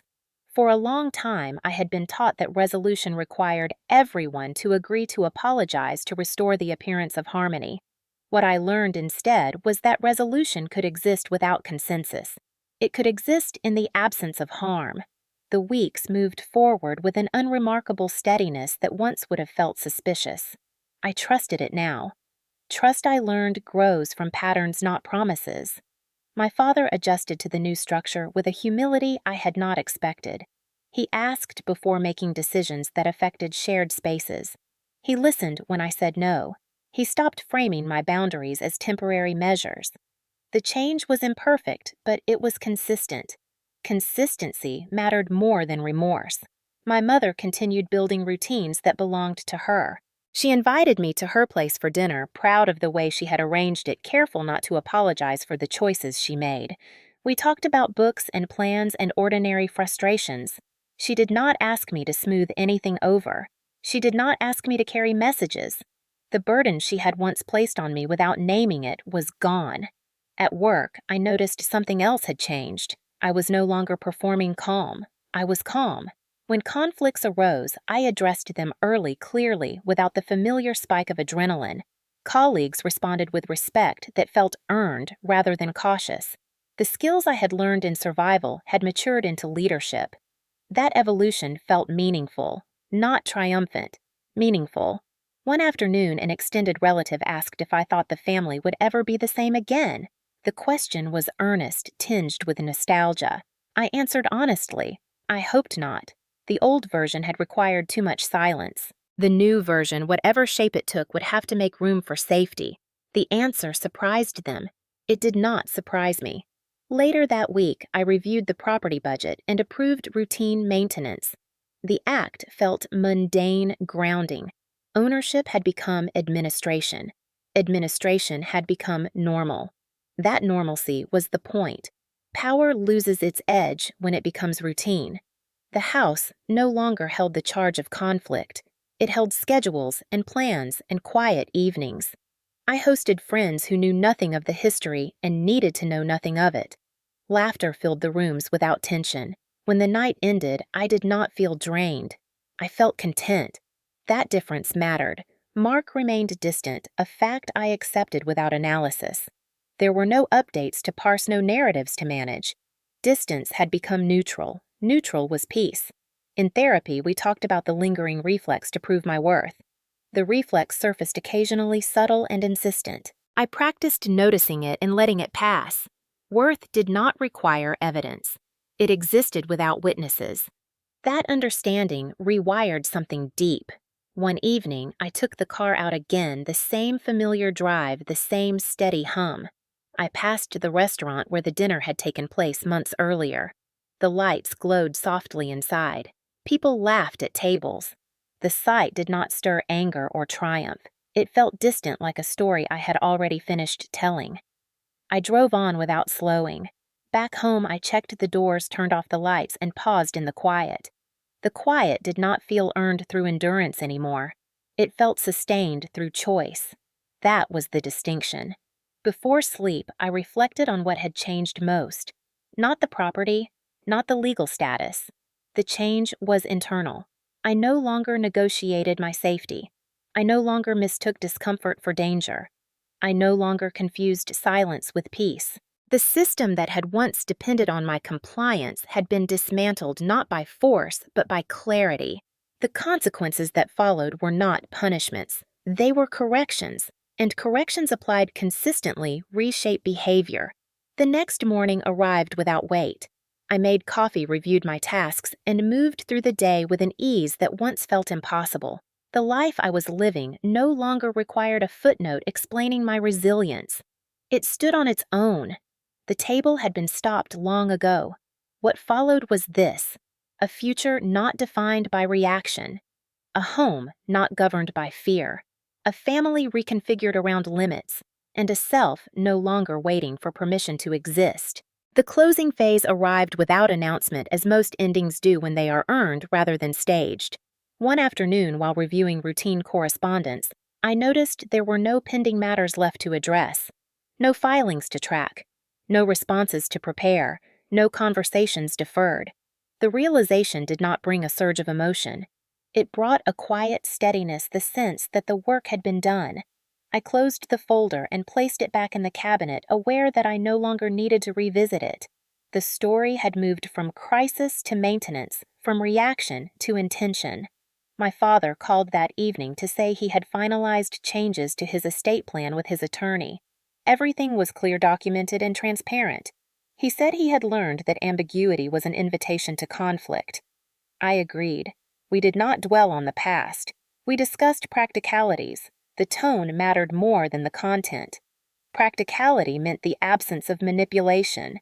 My mother sent a photo of a small bookshelf she had assembled herself, the books arranged by subject rather than appearance. She wrote that it felt good to decide without justification. I replied that it looked perfect. It did. At work, a new hire asked me for advice about navigating difficult personalities. The question was cautious, respectful. I told them to document expectations, set boundaries early, and trust patterns over promises. I did not frame it as wisdom born of pain. I framed it as professional practice. The advice fit. In the weeks that followed, the ordinary details of life took center stage. Bills paid on time, plants watered, meetings concluded efficiently, friends stopped by with no agenda. The house settled into a rhythm that did not depend on vigilance. I noticed that my shoulders no longer rose when the phone rang unexpectedly. That change felt profound. The body learns safety through repetition. One afternoon, I sorted through a drawer and found the valet receipt from the night of the dinner. The paper was creased, the ink faded. I held it briefly, then discarded it. Symbols lose power when their meaning is no longer needed. I did not need reminders to stay grounded. Grounding had become my default. Mark remained absent, his compliance steady. There were no indirect messages, no attempts to test limits. The distance held. Distance had become a boundary both of us understood. I did not wonder if it would last. Longevity is not predicted by hope. It is predicted by enforcement. The enforcement existed. In therapy, we talked about closure. I said closure felt less like a door closing and more like a room being repurposed. The space, once occupied by fear, now held curiosity, rest, and planning. Planning, I realized, was the clearest sign of safety. I could think beyond the next reaction. I could imagine. That weekend, I hosted a small brunch. No speeches, no expectations. Just food conversation and laughter that did not spike or crash. When it ended, I cleaned up without fatigue. Energy no longer leaked into managing emotions that were not mine. That conservation felt like abundance. In the evening, I took a walk through the neighborhood, noticing details I had once overlooked. The rhythm of footsteps, the way light changed as the sun dipped, the sound of a door closing somewhere down the block. Ordinary sounds felt generous. Back home, I locked the door and stood for a moment listening. The house responded with quiet. The quiet did not ask anything of me. It held. I thought about the younger version of myself who learned to measure safety by silence and compliance. I wished her well. I did not need to rescue her. She had done her job. The life unfolding now did not require armor. It required attention. As I prepared for bed, I reviewed the next week's schedule. Meetings, errands, a dinner with my mother, a project deadline. The list was full, but not heavy. Before turning out the light, I paused and acknowledged the simplest truth of all. The conflict had ended because it had been contained, documented, and addressed. Not because anyone changed overnight, but because limits were made real. The table had been stopped. The cycle had been interrupted. What followed was not perfection. It was stability. And stability sustained over time was the most meaningful outcome I could have imagined. The final confirmation arrived not from a court or a conversation, but from my own body. One morning, weeks after everything had settled, I woke up before my alarm with a sense of ease that felt unfamiliar. There was no spike of urgency, no mental checklist scanning for threats. I lay there for a moment listening to the quiet and realized that the absence of fear had become routine. Routine had replaced vigilance. That was the clearest evidence of all. The systems worked because they had reshaped my internal landscape, not just my circumstances. Later that day, my father stopped by to drop off a box of documents he no longer needed. He asked before entering, waited for my answer, and stepped inside without surveying the space. The small details mattered. He handed me the box and said he appreciated how I had handled everything. He did not add qualifiers. He did not ask for reassurance. He left shortly after respecting the boundary without needing it explained. When the door closed behind him, I noticed I did not replay the interaction in my head. There was nothing to decode. Clarity eliminates rumination. My mother called that evening to say she had booked her trip. She sounded excited, a little nervous, wholly herself. She thanked me for helping her see that peace was allowed. I told her she had done the hard part herself. We ended the call without lingering. Connection no longer required managing endings. At work, a minor conflict surfaced on a project. I addressed it in a short meeting, naming expectations and timelines. The issue resolved quickly. No escalation, no residual tension. The pattern held. Boundaries worked everywhere, not just at home. That universality reinforced something important. What I had learned was transferable. It was not situational strength, it was skill. That night, I organized the cabinet where the legal documents lived. I removed duplicates labeled folders clearly and placed them back neatly. The act felt symbolic without being sentimental. Records existed to be referenced, not revered. The chapter they represented was complete. I did not need to revisit it to remember who I was. Mark's name did not appear in my thoughts that day. The absence was not forced. It was natural. Attention follows relevance, and his relevance had ended. Distance had done its quiet work. In therapy, we talked about identity beyond survival. I said I was learning who I was without constant calibration to someone else's moods. The process felt gentle, exploratory. I was not rebuilding, I was revealing. That distinction mattered. One evening, I hosted a small dinner with friends who had known me through the transition. We talked about ordinary things. Someone asked what I planned to do next. I answered honestly, "Live well." The phrase did not feel evasive. It felt sufficient. After they left, I cleaned up and sat at the table, the same one that had once been the site of rupture. It was just a table now. Wood, chairs, light. The meaning had dissolved. I turned off the lights and moved through the house, checking doors out of care rather than fear. The habit had transformed. Care felt lighter. Before bed, I wrote a brief note to myself, something I had started doing occasionally. It said, "Stability is built, not granted." I closed the notebook and slept deeply. The next morning arrived without anticipation or dread. I made coffee, reviewed my day, and stepped into it without armor. The future no longer felt like something to brace against. It felt like something to inhabit. The table had been stopped long ago. What followed had been quieter, slower, and infinitely more important. This was the ending that mattered. Not the confrontation, not the paperwork, not the consequences. The ending was this: a life lived without waiting for the next blow, a home that held rather than threatened, a self no longer defined by endurance, but by choice. The ending arrived the way real endings do, without a final conversation or a neatly tied bow. It arrived as continuity. One morning folded into the next. One quiet evening followed by another. No spikes. No collapses. Just life moving forward at a pace that no longer demanded resilience as a prerequisite. I stopped marking time by what had gone wrong and started noticing what stayed right. The house remained calm. The routines held. The boundaries no longer felt like barriers. They felt like architecture. I realized then that the most profound change was not what I had gained, but what I no longer carried. I no longer rehearsed conversations in advance. I no longer edited my reactions to manage someone else's volatility. I no longer mistook compliance for peace. The old instincts still surfaced occasionally, a flinch at raised voices, a pause before speaking, but they passed quickly, no longer running the system. My body had learned a new baseline. Safety had become ordinary. My father and I settled into a relationship defined by clarity rather than obligation. We spoke when there was something to say. We did not fill silence with performance. When disagreements arose, they remained contained, resolved without escalation. The absence of fear changed everything. My mother built a life that reflected her own preferences rather than inherited expectations. She traveled. She rested. She chose. Watching her reclaim herself was not something I managed or directed. It was something I witnessed. That distinction mattered. Mark remained distant, not as a wound, but as a fact. The family adjusted around that absence, sometimes awkwardly, sometimes with relief. No one asked me to bridge the gap. No one expected me to absorb discomfort for the sake of appearance. The role I had once been assigned no longer existed.